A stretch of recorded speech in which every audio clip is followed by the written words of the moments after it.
Hi, and welcome back to the Life License Qualification Program video series. Again, my name is Jason Watt, and what we're going to spend the next few minutes doing is working through a implementation of a group insurance contract. Now, in order to see the implementation of this group insurance contract, let's look at our sample business. We'll come up with a little business here that might be interested in acquiring group insurance. So here's what we're going to work with. We have, we'll say Susan, and Susan owns a bookshop that specializes in distributing rare books. She does some of her business in her store, and she does some of her business online, like a lot of businesses today. So Susan she is the 100% owner of the business, and Susan has one manager who works for her, one full-time manager. In addition, we have 5 employees who work in the bookstore itself.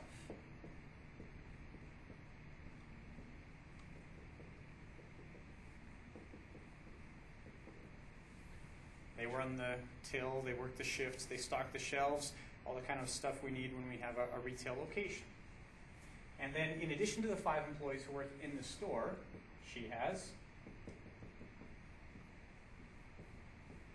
one webmaster, the person who actually operates her website for her. She has one book appraiser.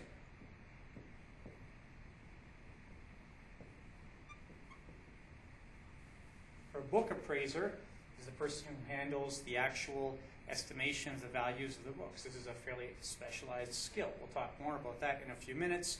Although it doesn't relate specifically to group insurance, I'm going to use this opportunity to fast forward a little bit and look at something that you'll discuss again in Module 15. We will also, within the store, have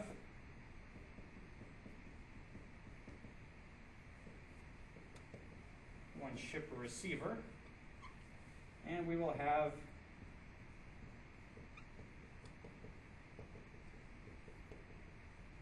our bookkeeper as well. Susan herself handles the majority of the sales, doesn't have a hands-on role in management so much anymore. She's passed on most of that management responsibility to her full-time manager. So we have a fairly small company here with 5 employees in the store, plus 4 other folks, plus our 2 managers, a total of 11 people working in the store. Now, why would Susan want group insurance? Well, maybe she herself has some expenses that she'd like to deal with. Maybe she has a sick child, or maybe she personally has some medical expenses, and maybe she'd like a hand taking care of those. We can generate some tax efficiency by having the business pay for those expenses. When the business pays for those expenses, it's tax deductible to the business, but we end up with a benefit accruing in the plan member's hands. So that's a very tax efficient way to spend our money. If we have to take the money out of the business and then spend it, what you'll find is the business will be taxed on those dollars. If Susan takes them out as dividends, or if she takes it as salary, then she'll be taxed at the full marginal tax rate, as you've seen, back in Module 5. So, not very tax efficient for her to spend that money out of her own pocket. Instead, what she might prefer to do is to have the business acquire a group benefits plan, and that way she can actually deduct those expenses for the business, and she receives most of those benefits tax-free herself. The same would apply for any of her employees. So maybe she's thinking of herself. Maybe she's thinking of the company, though. Maybe she says, you know what, we've seen a lot of turnover here amongst our employees. They're not particularly well compensated. They're mostly retail workers, and we don't want to pay them a huge wage, but we know that they would attach a fairly high value to having group insurance. Maybe if they knew they had a drug plan in place, or they knew they had a dental care plan, those types of things.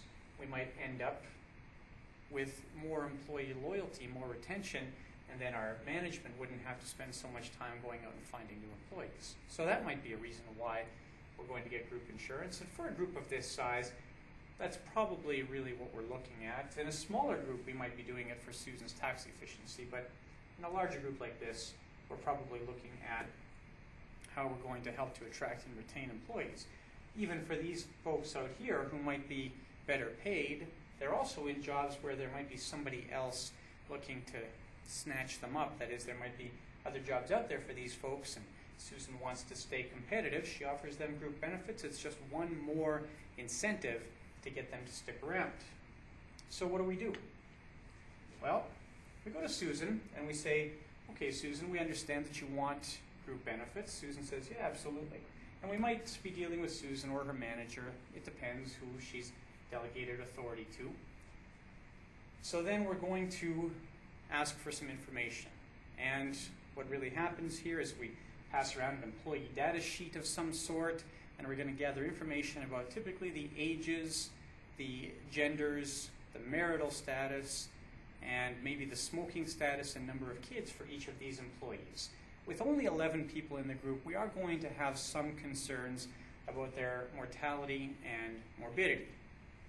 So we gather in this information. We gather the information about the 11 employees. One more thing we might look at is, do any of them belong to plans already? Maybe one of our retail workers here is married to somebody who has a group benefits plan.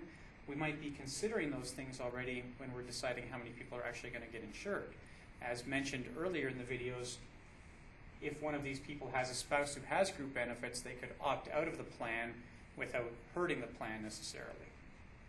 So it depends what information exactly we gather, but it's going to be something along those lines. So we gather in that information, and then what's going to happen is we're going to take that information, and in most situations, this is not universally true, but in most situations, people selling group insurance will deal with a variety of different insurers. So then what we'll do is we'll go shop that information around. We might go get quotes from 5 or 6 different insurers, and we bring those quotes back in, and the quotes will help us to assess what types of benefits Susan's going to look at. Now,